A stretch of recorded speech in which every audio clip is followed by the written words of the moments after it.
Altra questione che le voglio chiedere è un aggiornamento rispetto all'opera Nodo di Udine. La cita anche nella nota di aggiornamento del DEFR, voglio capire appunto a che punto siamo, ma soprattutto voglio farle due domande specifiche, ovvero come mai quest'opera che nel 2023 doveva costare 200 milioni di euro, oggi ne costa quasi il doppio, 390, ecco, all'incirca. E se il cronoprogramma che doveva essere presentato da RFI nel dicembre del 2024 lo può rendere noto. Ecco, questo perché anche per avere contezza di quali saranno le fasi di avanzamento appunto di tutta quest'opera.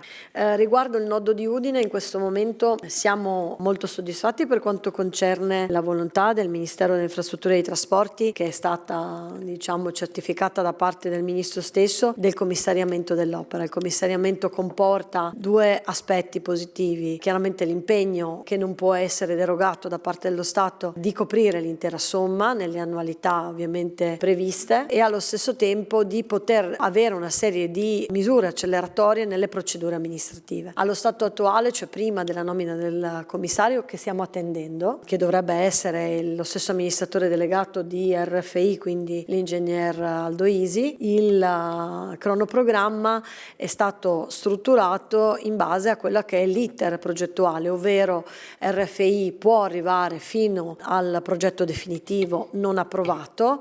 Ogni singola fase deve vedere lo sviluppo della valutazione di impatto ambientale, dell'ottenimento di tutte le autorizzazioni, per poi attendere lo stanziamento della somma da parte dello Stato, che ha delle procedure, ovviamente non solo lo stanziamento ma tutto l'iter che deve seguire, per poi vedere l'avvio della progettazione esecutiva e della gara. In questo momento siamo con questo tipo di procedura, che ha coinvolto anche la direzione, penso all'area della zona industriale di Udine e che riguarda Udine, Pavia di Udine, per la realizzazione proprio del PM Cargnacco, quindi per la realizzazione delle ditemi voi dov'è, così non sbaglio, comunque tra Udine e Pavia di Udine.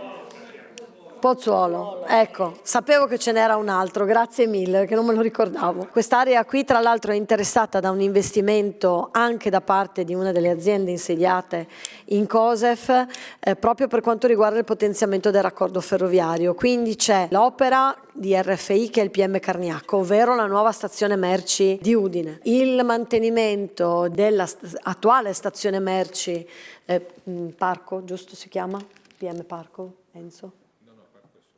Sì, viene mantenuta, questo per garantire le manovre proprio delle aziende insediate in zona industriale Udine e l'adeguamento del progetto con quelli che sono gli investimenti privati. In questo caso c'è stato un esproprio, è prevista la realizzazione di nuove viabilità di accesso delle aree che non sono state oggetto di cessione, quindi insomma è un contesto molto complesso che però adesso si è definito e ha comportato un aumento di spesa di 90, 60, Enzo, non me lo ricordo più, 50 milioni di euro in più per PM Cargnacco. Quindi una delle voci di spesa che ha visto l'aumento è questa.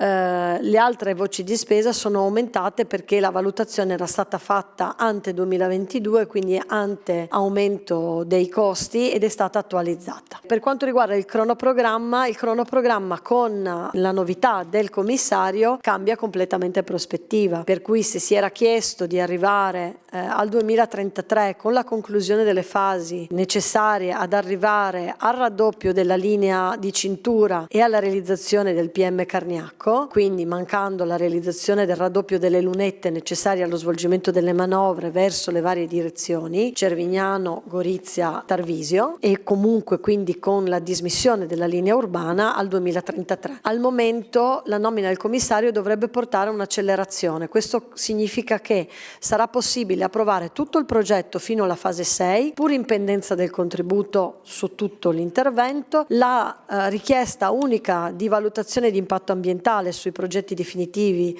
già fatti per tutto l'intervento, e quindi l'ottenimento in un sol colpo delle autorizzazioni e la possibilità di procedere al bando di gara delle singole fasi anche in pendenza della definizione dell'iter procedurale che lo Stato ha per l'assegnazione dei contributi. Giusto per dire, se nella legge finanziaria è prevista una somma sul nodo di Udine, arriviamo a maggio per riuscire a vedere la sua attribuzione. Ecco, questo per dire i tempi tecnici sono questi. questi. Di conseguenza non c'è più la necessità di attendere questi tempi. Quando a maggio ci sono i soldi, la gara è già fatta e si può stipulare il contratto. Quindi abbiamo chiesto, nel momento in cui c'è la formalizzazione della nomina del commissario, di riformulare il cronoprogramma.